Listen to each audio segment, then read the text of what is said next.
اعوذ باللہ من الشیطان الرجیم بسم اللہ الرحمن الرحیم یا ایہا الذین آمنوا اتقوا اللہ حق تقاتہ ولا تموتن الا وانتم مسلمون۔ اے ایمان والو، تم اللہ سے ڈرو جیسا کہ اس سے ڈرنے کا حق ہے، اور نہ تم مرو یا نہ تم کو موت آئے مگر اس حال میں کہ تم مسلمان ہو۔ وَاعْتَصِمُوا بِحَبْلِ اللَّهِ جَمِيعًا وَلَا تَفَرَّقُوا، اور تم مضبوطی کے ساتھ اللہ کی رسی کو تھام لو، سب مل کر، اور جدا جدا نہ ہو، تفرقہ بازی نہ ڈالو۔ وَاذْكُرُوا نِعْمَةَ اللَّهِ عَلَيْكُمْ، اور یاد کرو اللہ کے احسان کو، اللہ کی نعمت کو جو اس نے تم پر کی۔ اِذْ كُنْتُمْ أَعْدَاءً، جب تھے تم آپس میں ایک دوسرے کے دشمن۔ فَأَلَّفَ بَيْنَ قُلُوبِكُمْ فَأَصْبَحْتُمْ بِنِعْمَتِهِ إِخْوَانًا، پس اس نے محبت الفت ڈال دی تمہارے دلوں میں، پس تم ہو گئے اس کی نعمت کے ساتھ آپس میں بھائی بھائی۔ وَكُنْتُمْ عَلَى شَفَا حُفْرَةٍ مِّنَ النَّارِ، اور تھے تم گڑھے پر آگ کے کنارے کے۔ فَأَنْقَذَكُم مِّنْهَا، پس اس نے بچا لیا تم کو اس سے۔ كَذَلِكَ يُبَيِّنُ اللَّهُ لَكُمْ آيَاتِهِ لَعَلَّكُمْ تَهْتَدُونَ، اسی طرح اللہ تعالیٰ بیان کرتے ہیں تمہارے لیے اپنی نشانیاں، شاید کہ تم ہدایت پا جاؤ۔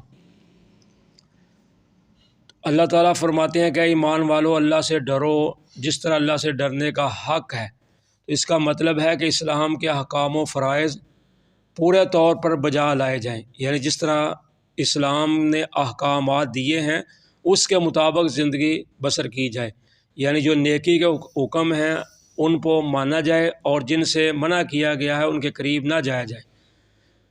تو یہ ہے اسلام، اللہ سے ڈرنا۔ اور دوسرے نمبر پر یہ ہے کہ اللہ تعالیٰ نے فرمایا اللہ تعالیٰ سے ڈرو جس طرح اللہ تعالیٰ کے ڈرنے کا حق ہے، تو تمہیں موت نہ آئے مگر اس حال میں کہ تم مسلمان ہو۔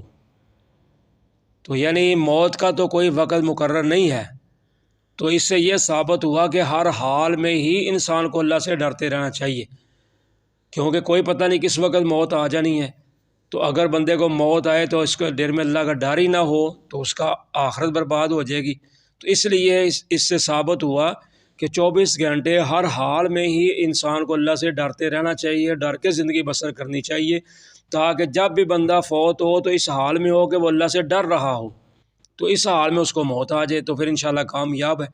تو بعض کہتے ہیں جب یہ آیت نازل ہوئی تو صحابہ پر بہت مشکل گزری، یعنی صحابہ بہت پریشان ہو گئے کہ حضور اللہ تعالیٰ نے فرمایا کہ اللہ تعالیٰ سے ڈرو جس طرح اللہ تعالیٰ سے ڈرنے کا حق ہے، تو یہ تو بہت مشکل ہے کہ ہر وقت بندہ کیسے اللہ سے ڈر سکتا ہے، تو یہ تو بہت مسئلہ بنے گا۔ تو پھر اللہ تعالیٰ نے ایک اور آیت نازل کی سورہ التغابن میں، فرمایا فَاتَّقُوا اللَّهَ مَا اسْتَطَعْتُمْ، پس تم اللہ تعالیٰ سے ڈرو جتنی تم اللہ تعالیٰ سے ڈرنے کی طاقت رکھتے ہو۔ تو گویا کہ اللہ تعالیٰ نے اس آیت میں نرمی فرما دی، تو فرمایا کہ اللہ تعالیٰ سے ڈرو جس طرح تم اپنی طاقت کے مطابق اللہ تعالیٰ سے ڈرنے کا حق ہے، یعنی جتنی اللہ نے اب تم کو طاقت دی ہوئی ہے اس کے مطابق اللہ سے ضرور ڈرو۔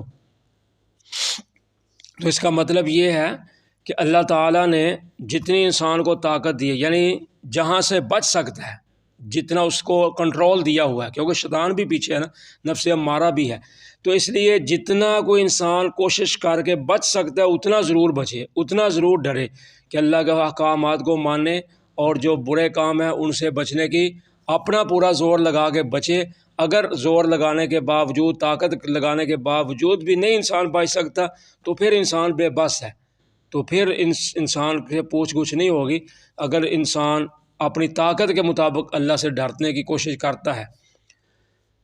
اور فرمایا کہ اللہ تعالیٰ کی رسی کو مل کر تم سب مضبوطی کے ساتھ تھام لو۔ تو اللہ کی رسی سے مراد ہے اللہ کا دین، یعنی اللہ کے دین کو، دین اسلام کو مضبوطی کے ساتھ پکڑ لو، اور آپس میں تم جدا جدا نہ ہو، یعنی فرقہ بازی نہ کرو، تفرقہ نہ ڈالو۔ تو فرقہ بازی یا تفرق ہوتا ہے جب انسان کسی انسان کی پیروی کرتا ہے، یعنی شخصیت کے پیچھے چلتا ہے۔ جب دین اسلام کے اندر رہے گا تو دین اسلام میں بھی اختلافات ہیں، یعنی مسائل میں اختلاف پڑ سکتے ہیں یا انسان کو سمجھ نہیں آ سکتی کسی مسئلے کی، لیکن جب دین کے اندر اندر رہے گا تو پھر تفرقہ نہیں بنے گا، اختلاف بنے گا، لیکن وقتی طور پہ پھر وہ بھی ختم ہو سکتا ہے۔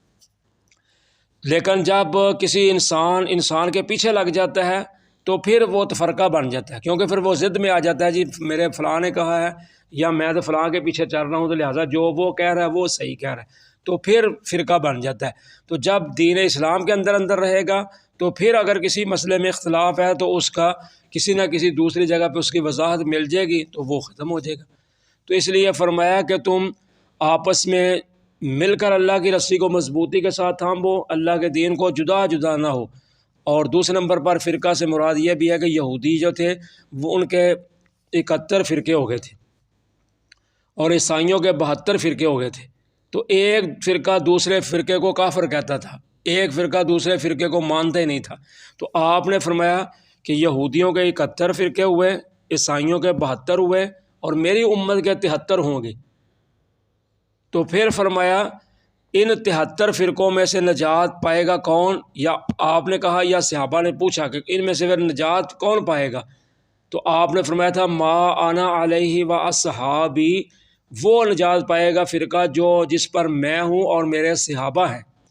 تو پھر یہی بات ثابت ہوئی کہ جو دین اسلام کے اندر اندر رہے گا، کیونکہ شخصیت کی نہیں ہے کہا گیا، جس پہ میں ہوں میرے صحابہ ہوں، یعنی جو میرا دین ہے میرے صحابہ کا دین ہے جس پہ ہم چل رہے ہیں، اسی پر چلتا رہے گا تو وہ کامیاب ہے۔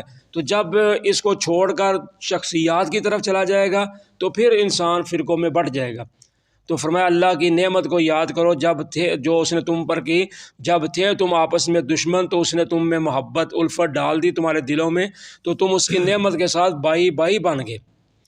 تو پورا عرب جو تھا نا قبائل کی بنیاد پر اس کا نظام چلتا تھا، یعنی قبیلے بنے ہوئے تھے عرب کے، جیسے مدینہ میں اوس اور خزرج تھا اور مکہ میں بنی بکر اور تغلب تھا۔ تو قبیلوں کا حالت یہ تھی کہ اگر کسی قبیلے کا کوئی بندہ مار جاتا یا کوئی مار دیتا تو وہ اتنی لڑائی دشمنی پڑ جاتی کہ پھر صدیاں گزر جاتی لڑائیوں میں، خاندانوں کے خاندان تباہ کر دیے جاتے، کیونکہ وہاں نظام تو کوئی ہے نہیں تھا، ہر کوئی اپنے اپنے لگا ہوا تھا۔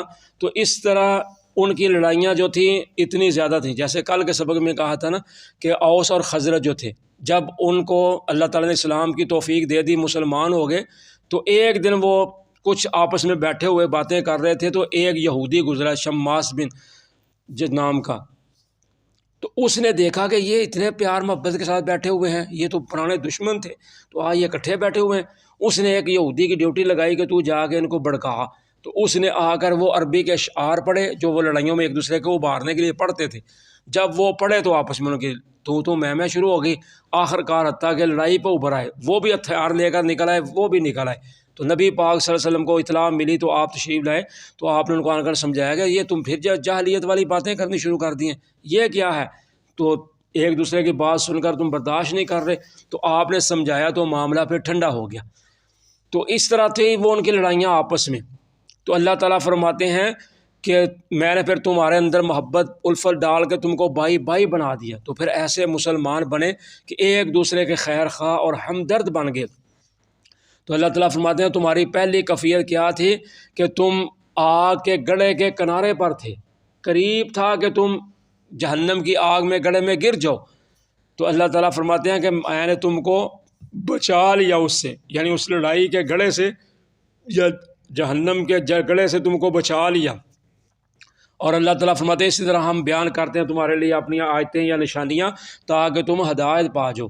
تو اس لیے اللہ اور اس کے رسول کے پیچھے چلتے رہو تو پھر لڑائیاں جھگڑے اختلافات ختم ہو جائیں گے۔ تو جب اللہ اور اس کے پیچھے دین اسلام کے پیچھے نہیں بندہ چلے گا تو پھر وہی جاہلیت والی لڑائیاں ہیں۔ آج بھی یہاں پارٹی بازیاں جو بنی ہوئی ہیں یا آج بھی جو خاندان رشتہ دار جو ہوتے ہیں وہ صرف وہی پرانی باتیں لے کے بیٹھ جاتے ہیں، تو وہ اسی پہ پھر چلتے ہیں، تو لڑائیاں در لڑائیاں بڑھتی جاتی ہیں۔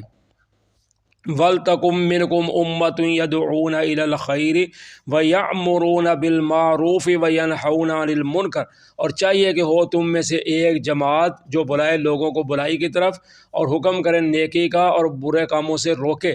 وَأُولَٰئِكَ هُمُ الْمُفْلِحُونَ، اور یہی لوگ کامیاب ہیں۔ تو اللہ تعالیٰ فرماتے ہیں تم میں سے ایک جماعت ایسی ہونی چاہیے جو لوگوں کو بلائی کی طرف دعوت دے، تو نیکی کا کام کا حکم دے، برائی سے روکے، یعنی امر بالمعروف اور نہی عن المنکر۔ تو اس سے یہ بھی ثابت ہوا کہ یہ ہر بندے کا فرض ہے، چند لوگوں کا نہیں۔ جتنی اللہ نے کسی کو طاقت دی ہے اس کے مطابق انسان نیکی کا حکم کرتا رہے، برائی سے روکے۔ اور حدیث میں بھی آتا ہے من رأى منکم منکرا فلیغیرہ بیدہ، جو بھی تم میں سے برائی کو دیکھے تو وہ اس کو اپنے ہاتھ سے روکے۔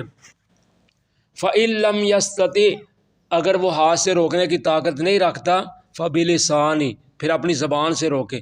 فإن لم یستطع فبلسانی، فإن لم یستطع فبقلب، پھر فرمایا اپنے دل سے روکے، برا سمجھے۔ وذالک اضعف الایمان، تو فرمایا یہ کمزور ایمان کی نشانی ہے۔ پھر کم از کم دلوں ہی برا سمجھے، اس مجلس میں نہ جائے، ان لوگوں کے ساتھ میل جول نہ رکھے۔ تو یہ ہے کہ ہر مسلمان کی ذمہ داری ہے۔ تو فرمایا یہی لوگ پھر کامیاب ہے جو نیکی کا حکم کرتے ہیں، برائی سے روکتے ہیں۔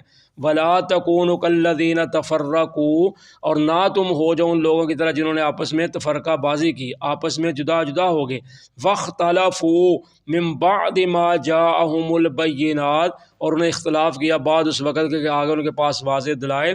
وَأُولَٰئِكَ لَهُمْ عَذَابٌ عَظِيمٌ، اور یہی لوگ ہیں ان کے لیے بہت بڑا عذاب ہے۔ یعنی جس طرح یہودی اور عیسائی آپس میں علیحدہ علیحدہ ہو گئے، ان کا اختلاف پڑ گیا، تو اس طرح فرمایا تم آپس میں جدا جدا نہ ہونا اور اختلاف نہ کرنا، کیونکہ جو بھی اختلاف کرے گا تفرقہ بازی ڈالے گا، ان کے لیے بہت بڑا پھر عذاب ہوگا۔ جزاکم اللہ خیر۔